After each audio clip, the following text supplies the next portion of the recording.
വീട്ടിലൊരു പട്ടീനെ വളർത്തണോ മീനെ വളർത്തണോ എന്ന് ചോദിച്ചു കഴിഞ്ഞാൽ ഞാൻ പറയും ഓസ്കാറിനെ വളർത്തിക്കോളാൻ. കാരണം അവരുടെ ആ ഒരു അടുപ്പ് തന്നെ നമ്മളോട്.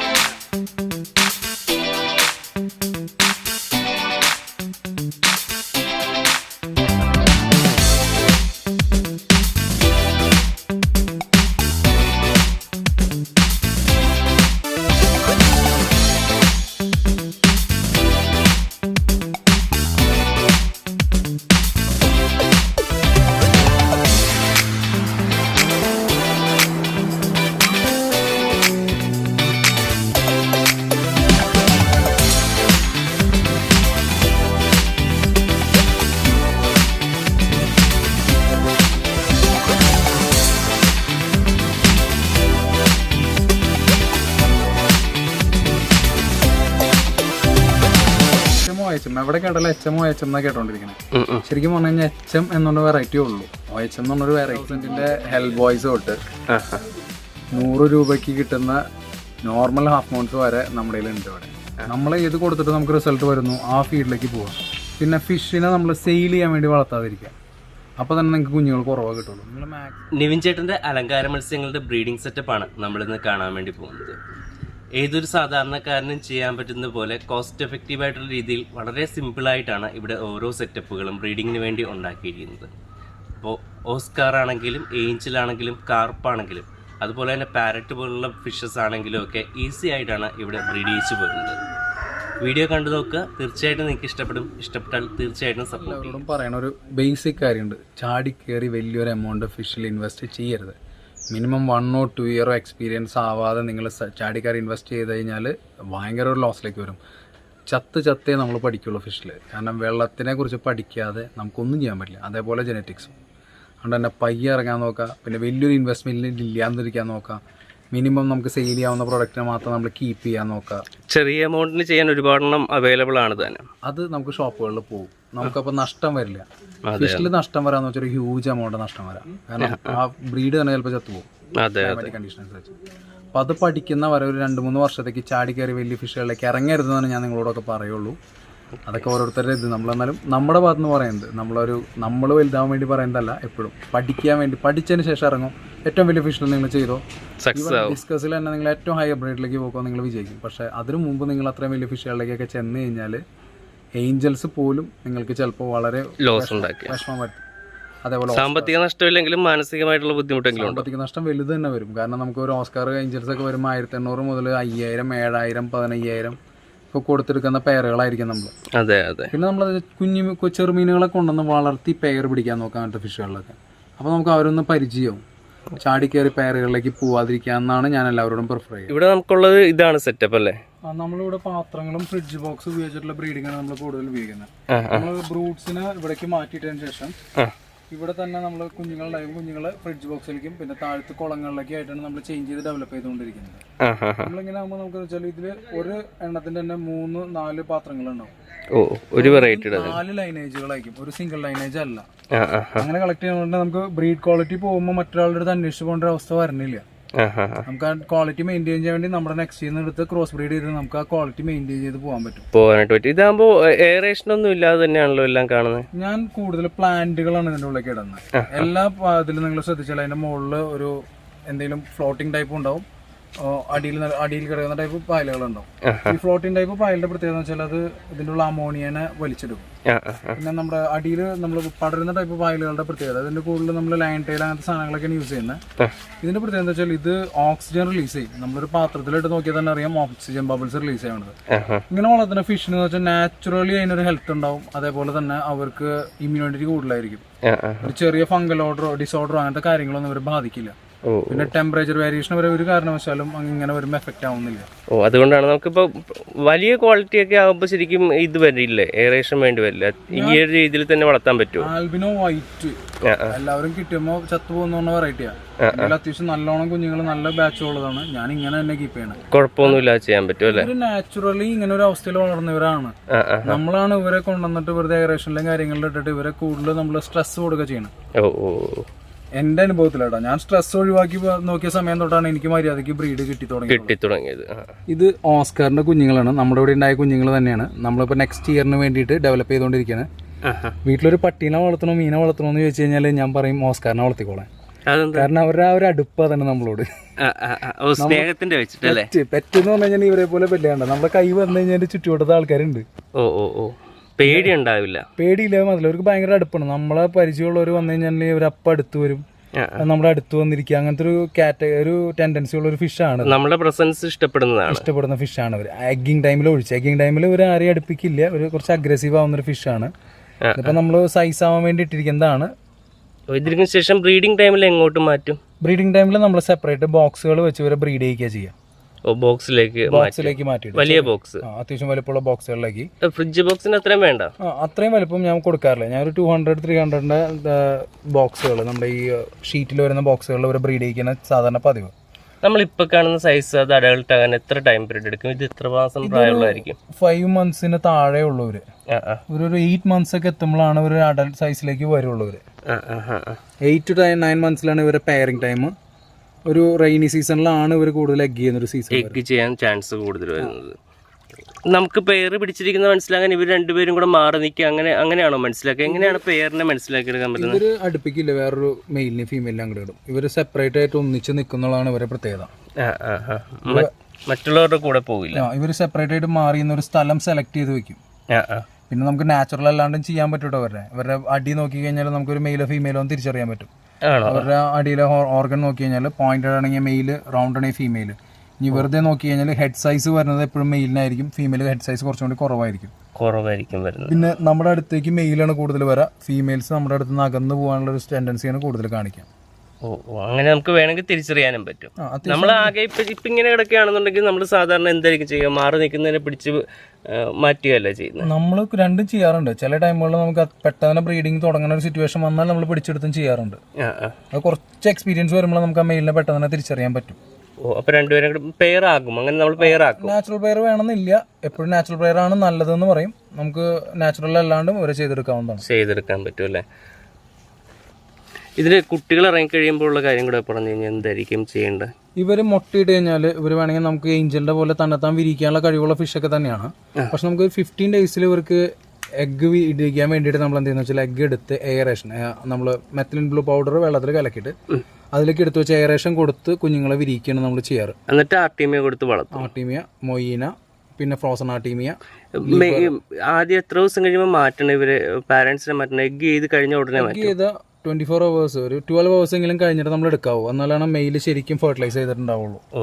എന്നാലും നമുക്ക് ഇത് പ്രോപ്പറായിട്ട് വിരിഞ്ഞ് കിട്ടാനുള്ള ടൈം 3 ദിവസത്തിനുള്ളിൽ ഇവർ ഫ്രീ സ്വിമ്മിങ് ആവും. 3 ദിവസത്തിനുള്ളിൽ, അതാണ് ഇവരുടെ ടൈം പറയുന്നത്. ഇങ്ങനെ ഇടുമ്പോഴും എയറേഷൻ മസ്റ്റ് ആണോ ഇവർക്ക്? ഇവർ കുറച്ചധികം ഫിഷ് ഇതിൻ്റെ ഉള്ളിൽ കിടക്കുന്നുണ്ട്, അതുകൊണ്ട് ഒരു എയറേഷൻ ഇട്ട് കൊടുത്തിരിക്കുന്നതാണ്. പിന്നെ മാത്രം നമ്മളിതിൽ ചെമ്മീനാണ് കൂടുതൽ ഇടണത്. അപ്പോൾ തന്നെ വാട്ടർ അമോണിയ ലെവൽ കൂടാൻ ചാൻസ് ഉണ്ട്. അതുകൊണ്ടാണ് നമ്മൾ ഇത്ര പേരുത്ത് പ്ലാന്റ് ഇതിൽ കീപ്പ് ചെയ്യണം. ഈ ഒരു കുളം ശ്രദ്ധിച്ചറിയാൻ പറ്റും, ഇതിൻ്റെ ഒരു 80% പ്ലാന്റ് ആണ്. അത് അമോണിയ അത്ര ലെവൽ ഡൗൺ ആക്കാൻ വേണ്ടിയിട്ട് നമ്മൾ ചെയ്യണം. പിന്നെ നമ്മൾ ഞാൻ എപ്പോഴും പറയുന്ന പോലെ കണ്ടിന്യൂസ് വാട്ടർ ചേഞ്ച് നമ്മൾ ഒരിക്കലും ബ്രീഡിംഗ് ടൈമിലല്ലാണ്ട് ഓസ്കാറിന് പ്രിഫർ ചെയ്യാറില്ല. കാരണം അവരെ സ്ട്രെസ് കൊടുക്കരുതെന്ന് പറയും നമ്മളൊരു ഫിഷിനും. നമ്മളുടെ ഒരു രീതിയാണത്. നമുക്കത് ഒരു പഴയൊരു ബ്രീഡർ ചെയ്യുന്ന ഒരു നല്ല പ്രായമുള്ള ഒരാളുടെ എന്ന് പറഞ്ഞാൽ എന്താണ്, പുള്ളിക്കാരൻ ഇങ്ങനെയാണ് ചെയ്യുക. ബ്രീഡിംഗ് ടൈമിൽ മാത്രമേ ആൾ സ്ട്രെസ് ചെയ്യിക്കുള്ളൂ ഫിഷിനെ, അല്ലാത്ത ടൈമിൽ ഫ്രീ മീൻ. വാട്ടർ ചേഞ്ച് ഒരു സ്ട്രെസ് ആണെന്നാണ് പറയുന്നത്. ഒരാവശ്യമില്ലാണ്ട് നമ്മൾ ഒത്തിരി വെള്ളം മാറാന്ന് പറയുന്നത് ഫിഷിന് എപ്പോഴും സ്ട്രെസ്സാണ്. മാറണമെങ്കിൽ തന്നെ ഒരു 30% വെള്ളം മാറിയിട്ട് പിന്നെ ആഡ് ചെയ്യുക എന്നുള്ളതാണ് നമ്മൾ പ്രിഫർ ചെയ്യാറുള്ള രീതി. ഇത് നമ്മൾ കോയി കാർപ്പുകൾ. നമ്മൾ ആദ്യം പോകുന്നത് ജാപ്പനീസിന്റെ കൊഹോക്കുവിന്റെ വെറൈറ്റിയിൽ വരുന്ന ഒരു കാർപ്പാണ്. ഇത് നമുക്ക് ഇന്ത്യനും ജാപ്പനീസും കൂടി മിക്സ്ഡ് കാർപ്പുകളാണ് നമ്മൾ ഇതിൽ യൂസ് ചെയ്യുന്നത്. ഇതിൽ കാണുമ്പോൾ നമുക്ക് കുറെ ഗപ്പികളെ കാണാൻ പറ്റും. നാടൻ ഗപ്പികളെ നമ്മളിതിൽ കീപ്പ് ചെയ്യുന്നത്. കാരണം കാർപ്പിന്റെ ഫുഡ് വേസ്റ്റ് ഇവര് കഴിച്ചു പോക്കോളും. കാർപ്പ് ഹൈഡ് ചെയ്യാതിരിക്കാൻ കൂടുതലും സ്ഥിതി ചെയ്യുന്ന ഒരു ഫിഷാണ്, ഹൈഡ് ചെയ്തിരിക്കുന്ന ഒരു ഫിഷാണ്. കാരണം നമ്മൾ ഹൈഡ് ആൻഡ് കൊടുത്തിരിക്കുന്നത് ഒരു നാച്ചുറൽ ബ്രീഡിങ് നടക്കണമെങ്കിൽ നടക്കട്ടെ എന്ന് വിചാരിച്ചിട്ടാണ്. നമുക്ക് ആ ചെറിയ കുഞ്ഞുങ്ങൾ വരുന്നതൊക്കെ ഒരു ഇതിൽ വരുന്നതാണ്, നാച്ചുറൽ ബ്രീഡിങ്ങിൽ വരുന്നതാണ്.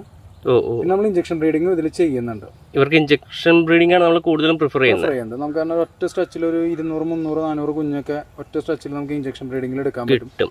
പിന്നെ ഫീമെയിൽ സ്ട്രെസ് റിലീസ് ആവും. നമ്മൾ നാച്ചുറൽ ബ്രീഡിംഗ് ഉണ്ടായി കഴിഞ്ഞാൽ ഒരിക്കലും ഫീമെയിലിന്റെ ഉള്ളിലെ ഫുൾ എഗ് പുറത്തേക്ക് വരില്ല. അപ്പൊ ഇതിങ്ങനെ വരുമ്പോൾ വെച്ചാൽ ഇവർ കുറേ കൂടി സ്ട്രെസ് റിലീസ്ഡ് ആവുകയും ചെയ്യും. പിന്നെ ഫിഷിന്റെ ഹെൽത്ത് മെയിൻറ്റെയിൻ ചെയ്യാവും ചെയ്യും. പിന്നെ നമുക്ക് അത്യാവശ്യം നല്ലോണം കുഞ്ഞുങ്ങൾ കിട്ടും. പിന്നെ നമുക്ക് ഇഷ്ടമുള്ള കളർ കോമ്പിനേഷൻ എടുക്കാൻ പറ്റും. ഓ അങ്ങനെ പെയർ ചെയ്യുന്നതുകൊണ്ട് നമുക്ക് മെയിലിനെയും ഫീമെയിലിനെയും നല്ലോണം നോക്കി കഴിഞ്ഞാൽ നമുക്ക് അതിനോട് മിക്സ് ചെയ്യാവുന്ന നല്ല കളേഴ്സ് എടുക്കാൻ പറ്റും. ഓ ഓ ഇപ്പൊ നമ്മുടെ കയ്യിൽ വന്നിരിക്കുന്നുണ്ട് ഒരു ഓറഞ്ച് അവിടെ ഹിഡൻ കളിക്കുന്നുണ്ട് ആള്. പുറത്തേക്ക് ഇറങ്ങാൻ ഇതാണല്ലേ ആള് കുറച്ച് മടിയനാണ്. കാരണം ഇപ്പൊ നമ്മള് വാവ് കണക്കിനാണ് ഇവരെ ബ്രീഡ് ചെയ്യാം. അപ്പൊ വാവ് കഴിഞ്ഞിരിക്കുന്ന ടൈം ആയതുകൊണ്ട് പായ്ക്കാണ് ഏകദേശം അതേ പോന്നേക്കാം. അത് മെയില് ഫീമെയിലാണ് പോകുന്നത് കേട്ടോ. ഓ ഓ അങ്ങനെ നമ്മുടെ ഒരു പേരേ ഉള്ളൂ? അല്ലല്ല, നമ്മുടെ കയ്യിൽ ഒരു 6-7 പേരോടത്തോളം ഉണ്ട്. ഇതിന്റെ അകത്ത് തന്നെ ഇപ്പൊ ഉണ്ടോ? ഇപ്പൊ ഉണ്ട് അതിൻ്റെ ഉള്ളു. ആ സൈഡുകളിലായിട്ട് നമുക്ക് കാണാൻ പറ്റും. നമുക്ക് ഈ ടൈപ്പില് 2 വ്യത്യസ്ത കളറുകൾ ഇറങ്ങുമോ ഇവരിൽ നിന്ന്? ഇതിൽ നിന്ന് നമുക്ക് പല കോമ്പിനേഷൻസും കിട്ടും. വൈറ്റ് കിട്ടും, വൈറ്റ് വിത്ത് റെഡ് ഡോട്ട് കിട്ടും, ഓറഞ്ച് കിട്ടും, വൈറ്റ് ബ്ലാക്ക് ഷെയ്ഡ് കിട്ടും. ഇവരെ കുഞ്ഞുങ്ങളെ ഞാൻ ഒരു ബാച്ച് ഇറങ്ങിയിട്ടുണ്ട്, അത് നിങ്ങൾക്ക് കാണിച്ചു തരാം. അതായത് ഇപ്പോൾ കാർപ്പിന്റെ കാര്യത്തിലാകുമ്പോൾ തുടക്കക്കാരന് പറ്റില്ല എന്നൊന്നും ഇല്ലല്ലോ, കാരണം ചത്തുപോകുന്ന പ്രശ്നങ്ങൾ കുറവായിരിക്കും. എയറേഷൻ നിർബന്ധമായിട്ടുള്ളൊരു ഫിഷാണ്. അല്ലെങ്കിൽ ഇവരപ്പോൾ പ്രശ്നം കാണിക്കും. ഓ എയറേഷൻ മസ്റ്റ് ആയിട്ട് കൊടുക്കും. മസ്റ്റാണ് അവർക്ക്. വെള്ളത്തിന്റെ കണ്ടീഷനേക്കാൾ ഏറ്റവും വലിയ ഇമ്പോർട്ടൻ്റ് ആണ് എയറേഷൻ. ഓ വെള്ളം ഇത്തിരി മോശമായാലും വലിയ കുഴപ്പമൊന്നും ഉണ്ടാവില്ല. പക്ഷേ എയറേഷൻ ഇല്ല എന്നുണ്ടെങ്കിൽ ഇവരപ്പോൾ പ്രശ്നം ഉണ്ടാക്കുന്ന പ്രശ്നമാകും. ഇവർക്ക് എന്ത് ഏജിലായിരിക്കും ബ്രീഡ് ആകുന്നത്? ഇവരൊക്കെ 1 ഇയറിലാണ് ബ്രീഡിങ് ചെയ്യേണ്ടത്. നമ്മൾ ഒരു വെള്ളത്തിന്റെ ലെവൽ കുറച്ചിട്ടേക്കെന്തെന്ന് വെച്ചാൽ നമ്മൾ വെള്ളം ഒട്ടുമില്ല, ശരിക്കും പറഞ്ഞാൽ ഇത്തിരി വെള്ളമല്ലേ ഉള്ളൂ. നമ്മൾ അധികം ഡെപ്ത് കൊടുക്കാറില്ല. പിന്നെ നമ്മൾ നമ്മുടെ ഫിഷിന് ഓവർ സൈസ് ആവാൻ നോക്കാറില്ല. ഓവർ സൈസ് ആയി കഴിഞ്ഞാൽ ബ്രീഡ് ചെയ്യാൻ നമുക്ക് ഭയങ്കര ബുദ്ധിമുട്ടാണ്. അതുകൊണ്ട് തന്നെ നമ്മളൊരു മീഡിയം സൈസിൽ നമ്മൾ കീപ്പ് ചെയ്യാറുള്ളൂ. ആ സൈഡുകളിലേക്കൊക്കെ നോക്കി കഴിഞ്ഞാൽ നമുക്ക് ട്രൈ കളേഴ്സ് ഒക്കെ പുറത്തിറങ്ങി കിടക്കണ കാണാൻ പറ്റും. അപ്പൊ കുറച്ച് വെള്ളം മതി, ഇത്രയും ആഴം മതി. നമ്മൾ തന്നെ ഉണ്ടാക്കിയല്ലേ? നമ്മൾ തന്നെ ഉണ്ടാക്കുന്നതാണ്. നമ്മളെപ്പോഴും ചെറിയ കുളങ്ങളിൽ അവരെ കീപ്പ് ചെയ്യണം. കാരണം അവർ പിടിക്കാനും കാര്യങ്ങളൊക്കെ നമുക്ക് അല്ലെങ്കിൽ ബുദ്ധിമുട്ടാവും. അങ്ങനെ അവരെ പിടിച്ചെടുത്തിട്ട് വേണം നമുക്ക് ബ്രീഡ് ചെയ്യാൻ. ഇതിപ്പോ 2 പ്രായത്തിൽ ഇവരുടെ കുട്ടികൾ തന്നെയാണോ ഇതിൽ കിടക്കുന്ന? ചെറുത് നാച്ചുറൽ ആയിട്ട് ഇവർക്ക് ഉണ്ടായിട്ടുള്ള കുട്ടികളാണ് കിടക്കുന്നത്. അപ്പൊ അറ്റാക്ക് ചെയ്യുന്നില്ല ഒരുമിച്ച്? ഇല്ല, ഇവര് നമ്മളെന്താ പച്ചക്കറി തന്നെ ഒരു മീൻ വേണമെങ്കിൽ ഇവരെ വിളിക്കാം. അങ്ങനത്തെ പ്രശ്നം ഉണ്ടാവില്ല. വേറെ ഒന്നതിനെ കൊണ്ട് ഇട്ടെന്ന് പറഞ്ഞാൽ അവര് ദ്രോഹിക്കുന്നു. ഇവരാരും ഉപദ്രവിക്കില്ല. അതിന് നമുക്ക് ഇത്ര പേർക്ക് ഗപ്പികളെ ഇതിൻ്റെ ഉള്ളിൽ കാണാം. ഒരു കുഞ്ഞിനെ പോലും ഇവർ പിടിച്ച് തിന്നില്ല.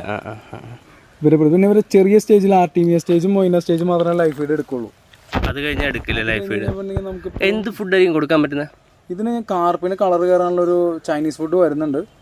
ഞാനത് പക്ഷെ ബ്രീഡ് ചെയ്യാനുള്ള വിൽക്കാനുള്ള ഫിഷിന് മാത്രമേ അത് കൊടുക്കാറുള്ളൂ. അത് ബ്രീഡിങ്ങിനെ ബാധിക്കാറുണ്ട്. കുറച്ച് ബ്രീഡിങ്ങിന് ഇഷ്യൂസ് വരും. പിന്നെ ഞാൻ കൂടുതലും ഇതിനൊക്കെ ഞാൻ കാർഗിലും ഗ്രോവലും തന്നെയാണ് യൂസ് ചെയ്തുകൊണ്ടിരിക്കുന്നത്. അപ്പോൾ നമുക്ക് ഒരു ആവറേജ് സൈസും കിട്ടും, ബ്രീഡിങ്ങും നടക്കും നന്നായിട്ട്. കാർഗിലിന്റെ ഫുഡ് കൊടുത്താലും കാർപ്പിന് വേണ്ടിയുള്ളത് തന്നെയാണോ? അത് കാർപ്പ് അങ്ങനത്തെ ഫിഷുകൾക്ക് വേണ്ടി തന്നെ ഉള്ള ഫീഡാണ്. ഇത് കാർപ്പിന്റെ കുട്ടികളാണ്. കാർപ്പിന്റെ നമ്മൾ ഇഞ്ചക്ഷൻ ബ്രീഡിങ്ങിലൂടെ എടുത്തതാണ്. നമ്മൾ ഏത് കോമ്പിനേഷൻ എടുത്താലും നമുക്ക് അത്യാവശ്യം നല്ല കളറേഷൻസ് കിട്ടും. ഇത് പോകണ്ടോ ഒരു വെറൈറ്റി. ഇതിൽ തന്നെ നമുക്ക് നെക്സ്റ്റ് വരുന്നതാണ് ഇങ്ങനെ ഒരു ഗോൾഡൻ ഷെയ്ഡ്. അത്യാവശ്യം നല്ല രീതിയിലുള്ള കളർ, നല്ല കോമ്പിനേഷൻസ് നമുക്ക് കിട്ടും.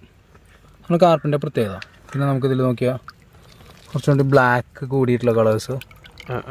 ഇതൊക്കെ എന്ത് റേറ്റിലായിരിക്കുമ്പോൾ ഈ പ്രായത്തിൽ കൊടുക്കുമോ? അല്ലെങ്കിൽ ഇത് 25 രൂപ തൊട്ട് തുടങ്ങുന്ന റേറ്റ് തുടങ്ങുന്നുണ്ട് അവർക്ക്. 25 രൂപ മുതൽ കൊടുക്കും. ഈ സൈസിൽ നമുക്ക് നമ്മൾ കൊടുക്കൽ കുറവാണ്, കുറച്ചുകൂടി സൈസ് ആക്കിയിട്ട് കൊടുക്കാറ്. ബ്രീഡേഴ്സിന് കൊടുത്തു വിടാറുണ്ട്. കാരണം അവർക്ക് അവരുടെ ഇതിൽ ഡെവലപ്പ് ചെയ്ത് കൊണ്ടുവരാൻ വേണ്ടിയിട്ട്, അവരുടേതായിട്ടുള്ള രീതിയിൽ ആക്കാൻ വേണ്ടിയിട്ട്. ഷോപ്പുകളിലേക്ക് വരുമ്പോൾ നമുക്ക് പിന്നെ ഇവരുടെ റേറ്റ് കിലോ 700 രൂപ തൊട്ട് സാധാരണ കാർപ്പിനും. ഇതിൽ കിടക്കുന്നത് കോയിയുടെ ജാപ്പനീസിന്റെ കുഞ്ഞുങ്ങളും ഉണ്ട്. അവർ വരുമ്പോൾ 200 രൂപ 300 രൂപ പെർ പീസിന് ഈ റേഞ്ചിൽ വരും. ഈ റേഞ്ചിൽ ആ റേറ്റ് ഉണ്ടാവില്ല ജാപ്പനീസ് വരും. അപ്പൊ നമ്മളത് മിക്സ് ആയിട്ടാണ് ബ്രീഡ് ചെയ്യുക? സെപ്പറേറ്റ് ബ്രീഡ് ചെയ്യും, സെപ്പറേറ്റ് ചെയ്യും. ഇഞ്ചക്ഷൻ ബ്രീഡിങ് ചെയ്യത് നമ്മുടെ 1-2 പേരെ നമ്മൾ കീപ്പ് ചെയ്തിട്ടുള്ളൂ. ഒരു ചെറിയ സൈസ്. നമ്മളിപ്പോൾ കാണുന്നത് പ്ലാറ്റിനം വൈറ്റ് ഏഞ്ചലിന്റെ പെയർ കിടക്കുന്നതാണ്. ഞാനിപ്പോൾ ഫ്രിഡ്ജ് ബോക്സിന്റെ ഹെഡിലാണ് ഞാനൊരു ബ്രീഡ് ചെയ്യണത്. അതിനുള്ള കുറേ ഇലകൾ കിടക്കണ കാണും. എന്നുവെച്ചാൽ അത് എപ്പോഴും അവർക്ക് ഹെൽത്ത് കൂട്ടുള്ളൂ ഫിഷിന്.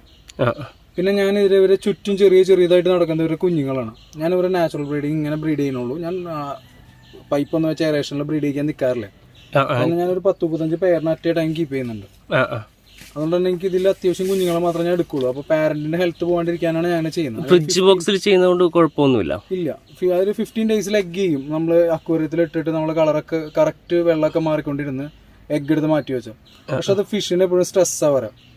നമ്മളങ്ങനെ ഇവരെ സ്ട്രെസ് ചെയ്യിക്കാറില്ല. ഇവരെ കുഞ്ഞുങ്ങൾ ഇവർ തന്നെ നോക്കും, ഇവർ തന്നെ വലുതാക്കുന്ന ഒരു കാറ്റഗറിയാണ് നമ്മൾ നോക്കാറ്. 15 ദിവസം കഴിഞ്ഞിട്ട് നമുക്ക് ഇവരെ മാറ്റാം അല്ലേ? 15 ദിവസം ഇവരെ അപ്പം തന്നെ മാറ്റാം. എഗ് എടുത്ത് മാറ്റി വെച്ച് നമുക്ക് എയറേഷൻ വഴി വേണമെങ്കിൽ വിരിച്ചെടുക്കാം. ഓസ്കാറിൽ ചെയ്യുന്ന അതേ മെത്തേഡ്. പക്ഷെ നമ്മളത് പ്രിഫർ ചെയ്യണില്ല. നമ്മളിവിടെ ഒരു 4 ബ്രീഡുകളെ മെയിനായിട്ട് കീപ്പ് ചെയ്യുന്നത്. പ്ലാറ്റിനം വൈറ്റ് ഉണ്ട്, ഇത് പ്ലാറ്റിനം വൈറ്റിന്റെ പെയറാണ്. അത് 2-3 വെറൈറ്റി വെച്ചു, 2-3 നമ്മളൊരു 30 പേരോടത്തോളം നമ്മൾ കീപ്പ് ചെയ്യുന്നുണ്ട്. പിന്നെ ഇതിൽ വന്നിട്ട് നമ്മുടെ മാർബിള്, സാധാരണ മാർബിൾ എന്ന് പറയുന്ന വെറൈറ്റിയാണ് ഈ കാണുന്നത്. ഇവരാണ് നമ്മൾ കൂടുതൽ പേര് കീപ്പ് ചെയ്തുകൊണ്ടിരിക്കുന്നത്. ഇവരുടെയാണ് കൂടുതൽ പേരുള്ളത് അല്ലേ? ഷോപ്പുകൾ നല്ല രീതിയിൽ പോകുന്നതാണ്. ഇത് മിക്സ് ചെയ്തിട്ടേക്കും. ഇത് നമ്മൾ മിക്സ് ചെയ്തൊരു പരീക്ഷണം. ഇത് മൻകാപൂർ എന്ന് പറഞ്ഞ ബ്രീഡിൽ പ്ലാറ്റിനം വൈറ്റിനെ മിക്സ് ചെയ്തേക്കുന്നതാണ്. ഫീമെയിൽ പ്ലാറ്റിനം വൈറ്റും മെയിൽ മൻകാപൂർ എന്ന് പറഞ്ഞ ബ്രീഡുമാണ് നമ്മളിതിൽ മിക്സ് ചെയ്യാൻ നോക്കുന്നത്. എന്താണ് എക്സ്പെക്ട് ചെയ്യുന്നതിൽ? ഇതിൽ നമ്മൾ കുറച്ചും കൂടി വൈറ്റിൻ്റെ കൂടുതൽ ഫിഷിലേക്ക് വരുന്നുള്ള പ്രതീക്ഷയിലാണ്. ഇത് കുറച്ചും കൂടി ബെറ്റർ ക്വാളിറ്റിയിലുള്ള മാർബിൾസ് ആണ് ഇവർ. വെയിൽ ടെയിൽ വെറൈറ്റിയിൽ വരുന്നതാണ് ഇവർ.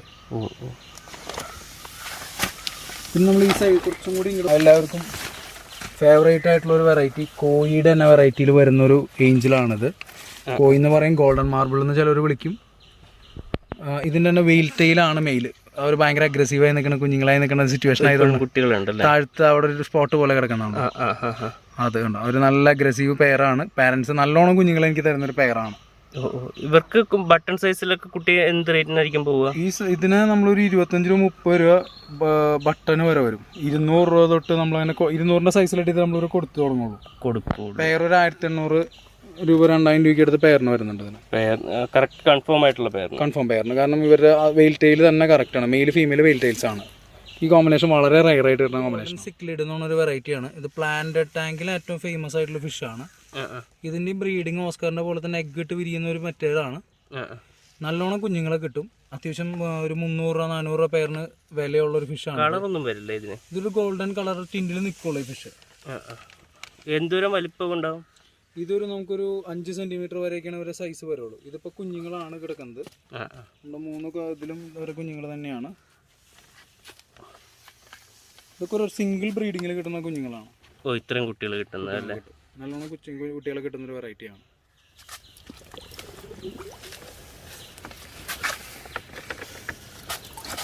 നമ്മൾ കാണുന്ന ഫിഷാണ് റെഡ് സ്പോട്ടഡ് സെവർ എന്ന് പറയും. നമ്മുടെ ഒരു പെയറാണ്.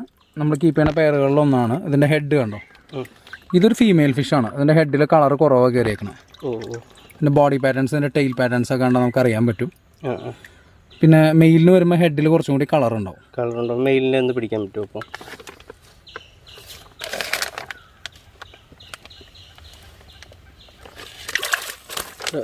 ആണോ, എൻ്റെ ഹെഡിലേക്ക് കളർ വന്നതാണ്. ഫ്രണ്ടിലേക്ക് വന്നതാണ് കളർ. ഫ്രണ്ടിലേക്ക് കളർ വന്നിട്ടുണ്ടല്ലേ? പിന്നെ ഫേസിലും കുറച്ചും കൂടി കളർ കൂടുതലാണ്. കമ്പാരിറ്റീവ് കളർ പാറ്റേൺസ് കൂടുതലായിരിക്കും ഇവർക്ക്. ഇവർ ഒന്നിൽ കൂടുതൽ പേരിന് ഇടാൻ പറ്റില്ല. ഇല്ല, ഇവർ ഫൈറ്റ് ചെയ്യുന്നൊരു ഫിഷാണ്. ഫൈറ്റ് ചെയ്യും. പിന്നെ ഇവർ നാച്ചുറലായിട്ട് പെയർ പിടിക്കണം.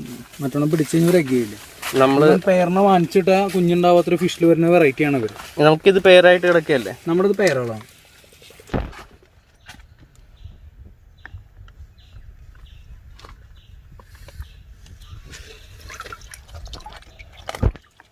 ഇപ്പോൾ നമ്മൾ കാണുന്നത് റെഡ് പാരറ്റ് എന്ന് പറഞ്ഞ വെറൈറ്റിയാണ്.